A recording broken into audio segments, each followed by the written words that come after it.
Saturday the 25th of May. It's just gone 6 o'clock and welcome to our Saturday evening news programme. And in the news this week, as the sun graces our beautiful country, it's time to find that picnic blanket, enjoy the great outdoors. But before you reach out for that disposable barbecue, consider this: they're not only a fire hazard, but also contribute to single-use waste. Now that's the message from Litter Free Dorset, who are urging everyone to make a simple choice this summer: ditch the disposable barbecue and opt for a picnic instead. So, why does Litter Free Dorset think we should say no to disposable barbecues? Well, first of all, the fire risk. If it's not disposed of correctly, they pose a significant fire risk. In May 2020, just a couple of barbecues torched an area equivalent to over 200 football pitches in Wareham Forest. And obviously all the wildlife, community and climate that a fire like that affects. Of course, then there's this single-use waste. Disposable barbecues contribute to the growing pile of waste. Sent to incinerators. As a society, we can all do better to reduce single use, and say no to disposable barbecues is a simple way to reduce our carbon footprint. They're a recycling nightmare, they say. Ever tried recycling a disposable barbecue? There are 7 pieces to contend with: the foil tray, charcoal briquettes, lighter fluid paper, metal grill sheet, colour paper sheet, cardboard tray and soft plastic packaging. Even if you manage to cool it down from 400 degrees C before dismantling it, they say it is no picnic. So, Litter Free Dorset's message this year: simple: save the mess and choose a picnic instead. And they're also urging supermarkets to remove disposable barbecues from the shelves, alongside national campaigns run by organisations such as Keep Britain Tidy. Now, if you want to learn more about Litter Free Dorset and their campaign, you can pop along to their website at www.litterfreedorset.co.uk. Now, Dorset Police is working with the NHS, social care providers and other partnership agencies to ensure people in crisis are responded to and supported by the appropriate agency in a timely manner so they receive the best care. The partnership falls within the principles of Right Care, Right Person, or RCRP for short, and is being adopted in areas across the country after a successful trial in Humberside. In Dorset, it's being introduced in 4 phases, with the first phase relating to concern for welfare cause, which is now live in the county. Right Care, Right Person will not stop Dorset Police's immediate response to attend incidents where there is a threat to life. Every call to police control room is assessed using the National College of Policing RCRP decision-making toolkit, and this ensures officers are supporting partners appropriately and improving the response to core policing responsibilities such as preventing and detecting crime. Now, Jenny Douglas-Todd, who's chair of our Dorset Integrated Care System, said mental health is as important as physical health, and as such we should be ensuring the right care is available when people need support. The Right Care, Right Person approach will mean that people who may otherwise seek help from Dorset Police in times of crisis are directed to a more appropriate service. Subsequent phases of RCRP will include ensuring a better partnership operating model to respond to patients walking out of health or social care facilities, detention under Section 136 of the Mental Health Act, and transporting patients to hospital and secure facilities. Now, if you, a friend or a loved one requires mental health support, you can access a range of services from the Dorset Healthcare as part of Access Mental Health Dorset. And you can find out all the information about their services on dorsethealthcare.nhs.uk. Now, they run a 24/7 helpline which is open to all ages, called Connection, and any resident in Dorset can ring that at any time, day or night. The number is 0800 652 0190. That's 0800 652 0190, or of course you can always ring NHS 111. Now, anyone concerned about the immediate safety of a loved one should continue to call Dorset Police on 999 or 101, and they will help you get the right response. Now, patient and staff at Dorset Hospitals met the Secretary of State for Health and Social Care, Victoria Atkins MP, when she visited the county. The Health Secretary, who was appointed to the post in November last year, started a tour of the South West with a visit to Dorset Healthcare and Dorset County Hospital sites. Following her first stop at Westminster Memorial Hospital in Shaftesbury, the Secretary of State's next stop was Dorset County Hospital and their new outpatient assessment centre in South Walks House in Dorchester. The centre opened in February and includes a treatment suite, diagnostic facilities such as X-ray and ultrasound equipment, and clinic rooms to help reduce waiting times for patients. Her final visit was to the construction site of Dorset County Hospital's new emergency department and critical care unit, which is part of the government's new hospital programme. She was able to see the progress of the enabling works that are underway on the former Damer School site and review the plans for the new building, which is due to open in 2027. Matthew Bryant, who's Chief Executive of Dorset Healthcare and Dorset County Hospital, said it was a real pleasure to welcome the Secretary of State and to showcase the great work being done in Dorset. I was extremely proud to be alongside colleagues highlighting the many ways in which we are making a difference for patients by working in partnership across mental and physical health and with primary care and members of our community. We are doing innovative work which is making a real difference for patients and colleagues, and it was great to have the opportunity to showcase some of this with partners and patients and talk about the challenges we are facing. Now, a ceremony to mark US Memorial Day will be hosted by the Mayor of Weymouth, Councillor John Orell, this coming bank holiday. That's Monday, the 27th of May. Members of the public are welcome to attend this short wreath-laying service at 11 a.m. at the US Memorial on the seafront. Councillor John Orell, who's the new Mayor of Weymouth, said, "I feel delighted to host this special event which recognises the many thousands of US personnel who left Weymouth Harbour for D-Day in 1944. This year's celebration is particularly poignant as it occurs just ahead of the 80th anniversary of D-Day. This milestone anniversary provides us with an important opportunity to reflect on the immense courage and determination displayed by the troops who participated in the Normandy landings." The US Memorial is located on the promenade adjacent to the Royal Hotel and was unveiled on the 3rd of December 1947. It was rededicated in June 1999 and further renovation work was carried out in 2012 by local stonemasons. At the US Memorial there is a heartwarming message attached to a photo of a couple who married just before the US soldier went off to France and was injured on Omaha Beach. It shows the happy couple, Weymouth cinema usherette Doris Mockridge and Private Ernest Webster of the United States 1st Infantry Division, and this touching story encapsulates the personnel sacrifices and enduring love that characterised this period. Now, the Woodland Trust is urging gardeners not to buy Rhododendron ponticum this spring, as it looks to stem the threat of deadly tree disease and protect our native wildlife. The popular plant may look nice, but not only can it carry disease, it is known as an invasive species, which can wipe out huge swathes of native woodland plants, and is particularly troublesome in our rare temperate rainforests, and costs the country millions a year to tackle. The Woodland Trust alone spent £360,000 over the past year on invasive plant control, which includes removing rhododendron, which spreads fast and crowds out other plants. It's a time-consuming, painstaking process to remove them by the root. Imported rhododendron plants carry a strong risk of arriving with the deadly disease Pithora ramorium, I've probably said that completely wrong, but that was my attempt at it, which can be fatal to more than 150 plant species. In the UK, the control programme for this disease has resulted in large-scale felling of larch plantations, which harms our timber industry. Now, Rebecca Gosling is a tree disease expert at the Woodland Trust, and she says more should be done to tackle the threat of Rhododendron ponticum, including action from the government. She said Rhododendron ponticum is a real problem for the UK's native plants and trees. It is choking native woodland and shading out characteristic plants, including in important temperate rainforests, which cover just 1% of land in the UK. Action must be taken to protect further species and habitats from the same fate.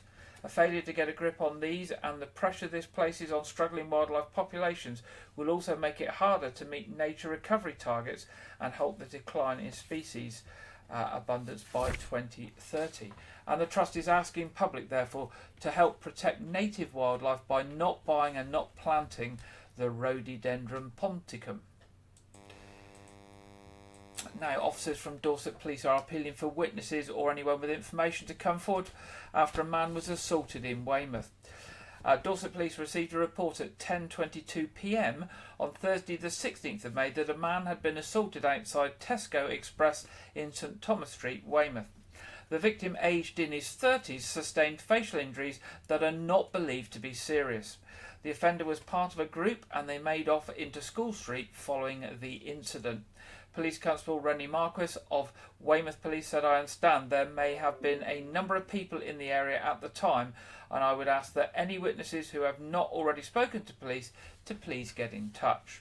I would also urge anyone with information about who is responsible to please come forward."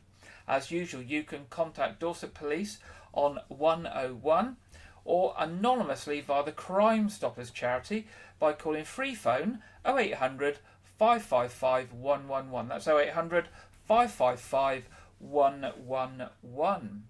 Now, staying with Dorset Police. Dorset Police has been taking part in a national campaign called Operation Sceptre. And this is about raising awareness around knife carrying and knife crime and the police response to detecting and preventing it.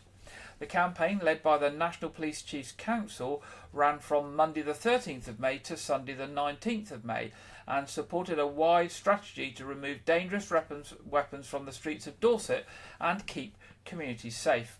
Knife surrender bins were provided in Bournemouth, Poole and Weymouth police stations during the week of activity to encourage those who carry a knife to surrender them anonymously and safely without questions or repercussions.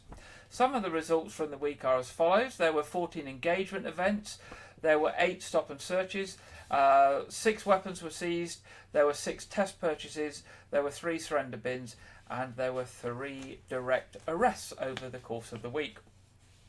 Chief Superintendent Heather Dixie, who's the local commander for Bournemouth, Christchurch and Poole area of Dorset Police, said, "Dorset Police supports this national campaign wholeheartedly. Thankfully, knife crime in Dorset remains low, but one person carrying a knife is one too many. So we work with our partners through the year to keep knives out of the hands of young people. We've had a very proactive week raising awareness around the consequences of knife carrying and carrying out enforcement activities in our communities. Our aim has been to educate people about knife carrying and that it doesn't make you safer. The opposite, in fact, it can put you in danger. It is important to make clear that our efforts are not just restricted to campaign weeks. We are proactive all year round in endeavouring to educate the public, enforce the law and keep our communities safe. Dorset remains one of the safest places in the country to live and tackling knife crime remains a key priority for us. We will continue to use every available resource to combat knife crime and keep our neighbourhoods amongst the safest in the country." Now, of course, if you've got any information or concerns about someone carrying a knife, you can report it to Dorset Police, and you can do this online via the Dorset Police website, and it is dorset.police.uk/TUA. So that's dorset.police.uk/TUA. And of course, again, you can always contact Crime Stoppers if you wish to be anonymous on 0800 555 111. Now, Dorset Council recently celebrated the achievements of foster carers and supported lodgings carers at an annual award ceremony held in Dorchester. Attendees were recognised for the enormous difference they have made to the lives of children and young people by offering them safe and loving homes. The awards categories range from recognising long service through to the Pioneer Award, a special award recognising outstanding contribution to the health and happiness of Dorset's children and young people. Guests were treated to an evening of entertainment, food and fun raffle prizes, as well as hearing from engaging keynote speaker Luke Rogers, who's the Chief Executive Officer of the Care Leaders. This year's Pioneer Award was given to Joe and Sam Wheeler for their achievements as foster carers and Mockingbird Home Hub carers. Not only do Joe and Sam Wheeler look after foster children in their family home alongside their own birth children, but they also provide support and sleepovers for foster families in their Mockingbird constellation. I don't know what the Mockingbird constellation is, but it sounds exciting, doesn't it?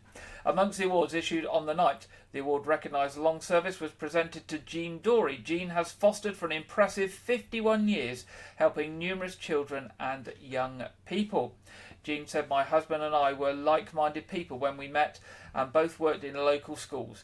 It was in these schools that we realised not all children are able to live in their birth families. This led to us to decide to foster. We decided to foster before we had a family, and over the years we have continued to do so with the love and support of our 4 sons. I lost my husband over 3 years ago and I've continued as a single carer. Fostering has been a way of life for us." Community groups, education settings and volunteer organisations can now apply for funding through their local alliance group, which works hard to make differences in local communities. Local alliance groups include members who have a vested interest in making a difference in the lives of children and families. There are 6 local alliance groups in Dorset, each representing a different geographical area. The groups agree on priorities and create plans to improve things for children and young people in their local area. In the last round of funding, 116 funding requests were approved, all with the aim of improving well-being of Dorset young people and children. Initiatives such as special educational needs and disability cooking classes in Ferndown, sensory room enhancements at Broadmain First School and St Mary's First School in Charmouth, and improvements to the Kingfisher Learning Centre have all been made possible through this funding. Councillor Claire Sutton, who's the Dorset Council Cabinet Member for Children's Services, Education and Skills, said, "We aspire for Dorset to be the best place for children, and this funding enables local groups across the county to initiate projects that bring us closer to that goal." There are various amounts of funding available. Individuals can apply for up to 5,000 in partnerships. 2 or more organisations, e.g. a school and a charity, can work together. Let's read that again. Individuals can apply for up to £5,000, and partnerships, where 2 organisations, e.g. a school and charity working together, can apply for up to £20,000. Applicants do not need to be an existing member of their local alliance group to apply. Now, for more information and to link up with your local alliance group, in the first instance, drop an email to this email address and they will put you in touch with your local alliance group, who will then be able to help you apply for those grants. And the email is bstcentral2, that's bstcentral2 at dorsetcouncil.gov.uk. bstcentral2 at dorsetcouncil.gov.uk. And finally, in the headlines this week, Wednesday the 15th of May saw the formal opening of the University Centre, Kingston Morwood, with the cutting of the ribbon carried out by television Countryfile presenter Adam Henson. Joined by various guests from local land-based, industry-related businesses, Dorset Town Mayor and Mayoress Alistair Chisholm and Kate Hebditch, the Lord Lieutenant of Dorset, Angus Campbell, as well as a variety of staff, governors and students from Kingston Morwood. The event showcased all that the new University Centre has to offer and included an inspirational talk from Adam himself.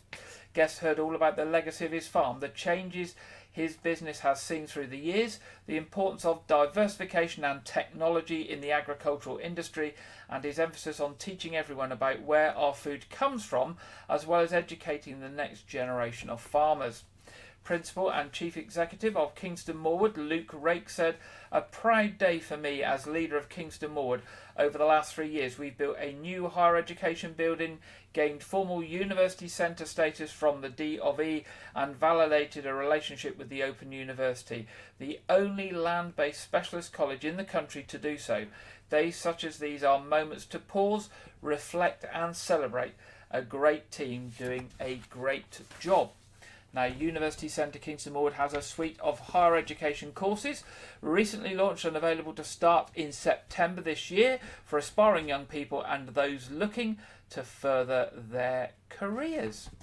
There we go, and that's the end of our headlines this week.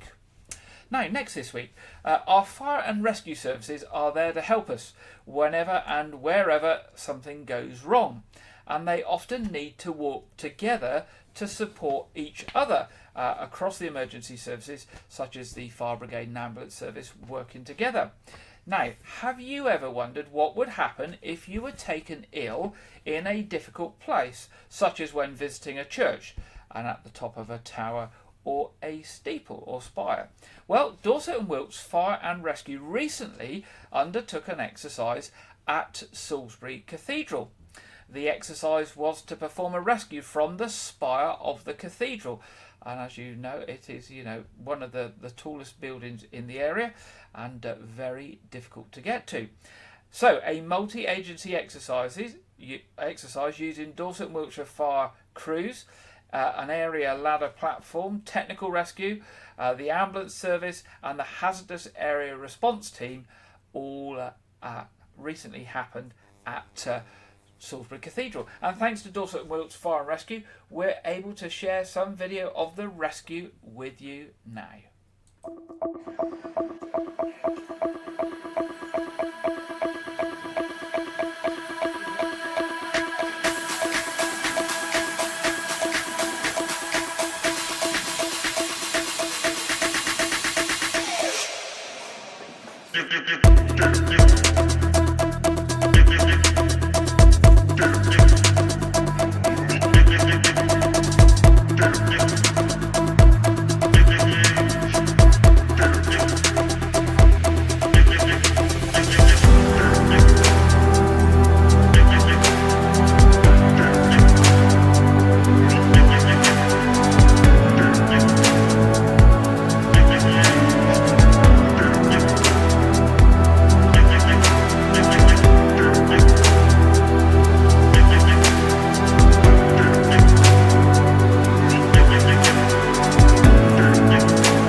Casualty rescued from tower of cathedral.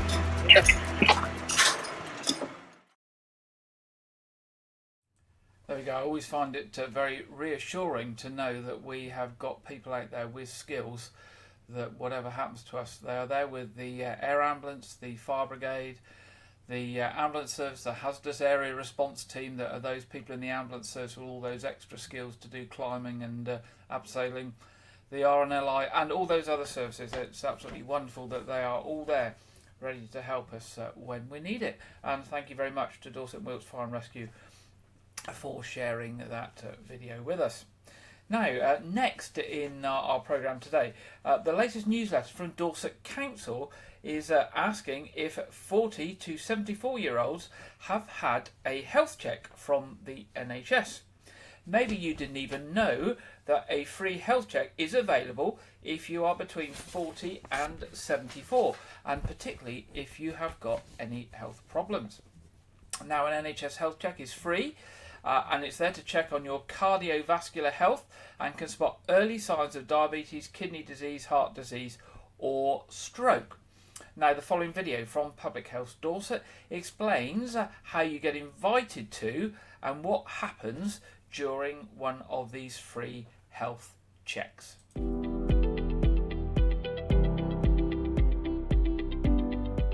So a health check is an NHS initiative where we're trying to sort of catch things a bit sooner so we can probably focus more on prevention rather than treatment. It is a fantastic exercise, and I can speak of first-hand evidence of patients who have had a health check, and the commonest things we notice are the patient's blood pressure is slightly raised, or patient might have a slightly high cholesterol, or sometimes we pick up diabetes and sometimes pre-diabetes. Health checks are for patients aged 40 to 74, and what GP practices will do is they will look at their patients who meet the criteria, who are on that list, and then they will contact them.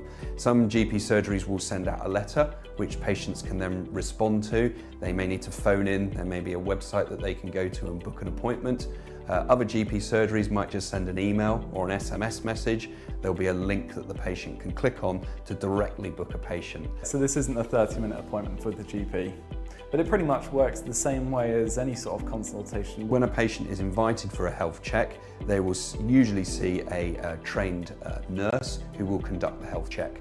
You will have your weight looked at, you will have your blood pressure checked, you will have a cholesterol check, you will have a check for diabetes. In essence, if you come for a health check and you're between 40 and 74 and you're well, we can tell you if you think you are as well as you are, and we can pick up any problems early on. If we can promote a healthy lifestyle, healthy living to patients, and we can work with patients to achieve that, then we're going to be having a healthier society going forward. We know the patient and we have a copy of their notes in front of us. We know what's gone before, we can look at their clinical record, we can ask about potentially any other minor issues that they've had in the past. A huge advantage is that if we identify a problem, they will sometimes come and speak to the doctor straight away. They'll walk down the corridor and they'll knock on their door and they'll say, "Oh, Dr. Oxley, I've seen this patient, I'm quite worried about their heart rate, their ECG, their heart tracing is not quite right. What do you think we should do?"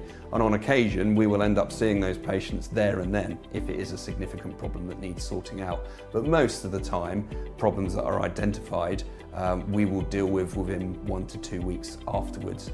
I think the patients that do come in for these health checks, they're quite active in making these changes to their lifestyles, and that they do seem to see some real benefits from the health checks. So personally, I think it's a really good thing. This is exactly the sort of thing that GPs and primary care should be involved with. We all know the famous saying, prevention is better than cure. If you're aged between 40 and 74 years old and don't have a pre-existing cardiovascular illness, you're entitled to a free NHS health check. You should be invited for one every 5 years by your GP. For more information, visit the Public Health Dorset website.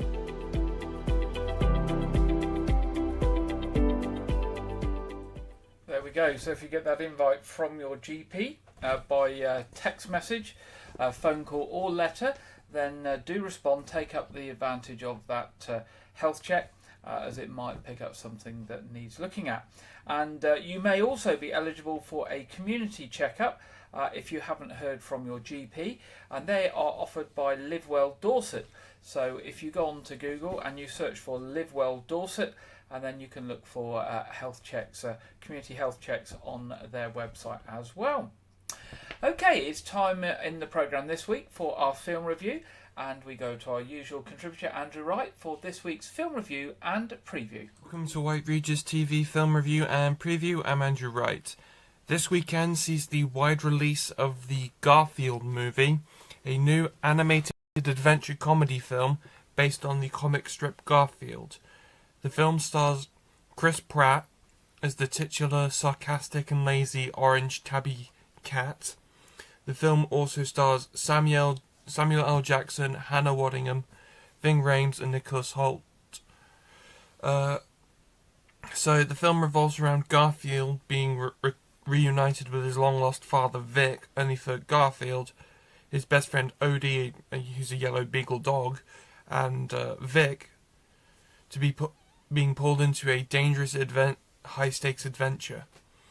The film has been released early through preview screenings and such. There was a charity screening 2 weeks ago, and there was there's proper preview screenings last week. The film has so far been successful at the box office, but has received quite moderate reviews from critics, which isn't too strange with a film like this, because it's a kids' film. So I saw the film last weekend in a preview screening, and I thought the film was actually quite fun. it's not perfect. It feels a little baggy, but it's honestly just a fun popcorn film. Chris Pratt gives a good deadpan performance as Garfield. But in a film about Garfield, it was his best friend Odie that stole the show, as I found that whenever Odie was on screen, whatever he was doing was more interesting than what Garfield was doing, so I gave the film a weak 4 stars out of 5. This weekend also sees the release of Furiosa, a Mad Max saga, the 5th installment of the Mad Max franchise, and a spin-off and prequel to 2015's Mad Max Fury Road. The film stars Anya Taylor-Joy as Imperator Furiosa, a warrior who was abducted from her home as a child, but is forced to survive by serving warring warlords in the wastelands. The film also stars Chris Hemsworth as Dominatus, a warlord leader who abducted Furiosa as a child. The film will serve as an origin story to Furiosa, who was originally portrayed by Charlize Theron in Fury Road, and will connect to Fury Road with Tom Hardy's character Max, who was played by Mel Gibson in the original films, appearing in Furiosa but not played by Tom Hardy. The film premiered at the Cannes Film Festival earlier this month to positive reviews from critics who praised the film largely as a whole, particularly the acting of Anya Taylor-Joy and Chris Hemsworth, but there was some criticism of the film's visual effects and pacing. The film's in cinemas this weekend. I'm probably not going to watch it in cinema, so just be advised of that. But I will review it when it comes to home video, as I only recently watched Mad Max Fury Road. I hadn't seen any Mad Max films before, and Fury Road gave me a headache. It was so chaotic, it gave me a headache. That's all I have for this week, but be sure to check back next week for my review of Dune Part 2, coming to home video, as well as the home video release of Madam Web. Now back to Gary in the studio. Thank you very much there, Andrew. We'll be back with Andrew next week. It's now time in the programme to go over to the Met Office for the weekend weather forecast. And this week we are joined by Greg Dewhurst.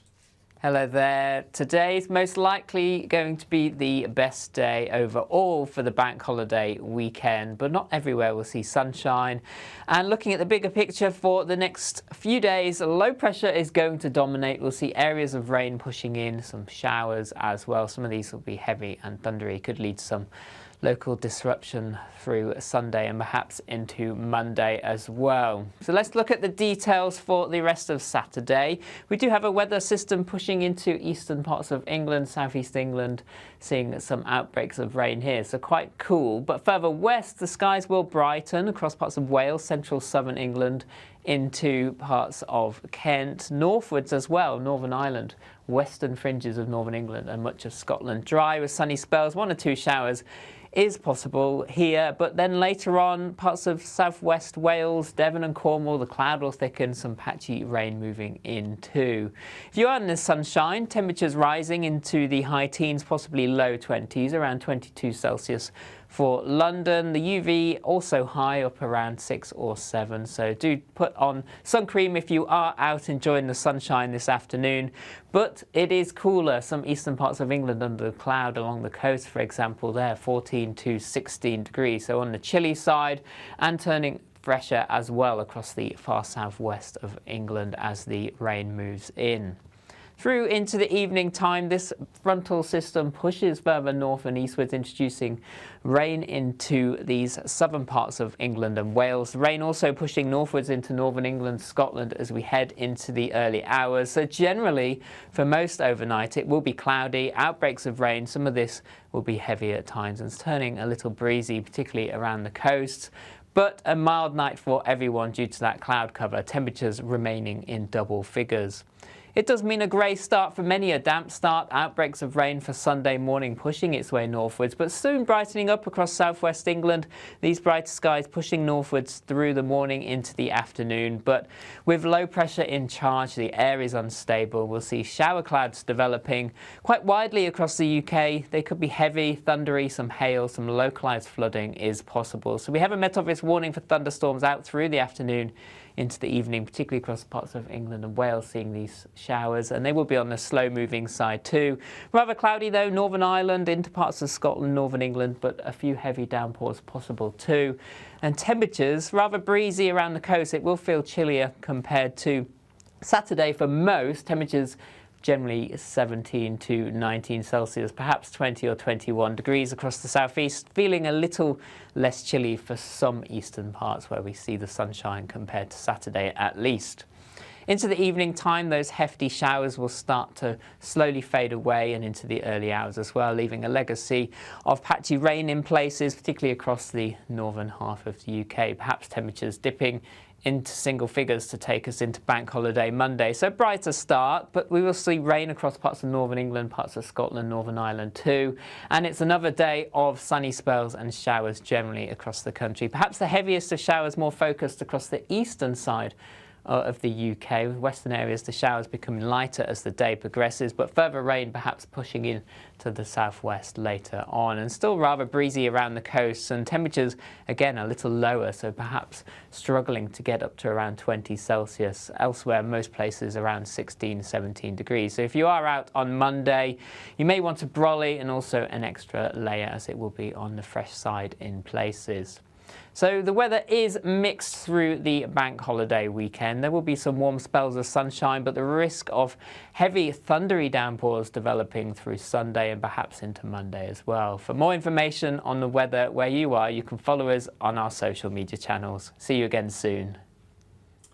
Thank you very much there to Greg, and I'm following the live weather radar pictures here in the studio, and I can tell you that that front that Greg mentioned is actually fast approaching Weymouth and Portland. There are some rain clouds over Weymouth and Portland at the moment, but there is some very heavy rain off towards Lyme Regis Way, heading in our direction, and I think it's only a matter of time before that hits us here in Weymouth and Portland.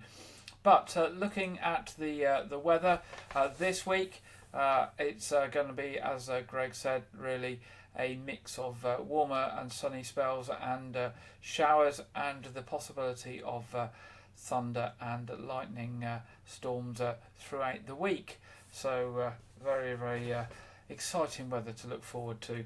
When we thought the weather had changed and we had some nice sunny weather, we're back to the wet and windy stuff, and some thunder and lightning by the looks of it as well. Oh dear. Hopefully we will see some summer soon. Time to move to our What's On section and to hear what is on in the area this weekend and in the weeks ahead. And we first of all start, as usual, with Weymouth Pavilion. We have got coming up Jurassic Musical Adventure. That's the 27th to the 29th of May this week. 1st of June, Take That Experience. 2nd of June, the McCartney Songbook. The 15th of June, Robert Lamberti presents Perfectly George. That's all about George Michael music. 20th of June, Big Girls Don't Cry. And Celine, My Heart Will Go On, 11th of July. Just a few of the many shows that are coming up at Weymouth Pavilion. And if you don't look at their website to see what's going on, I really do recommend it.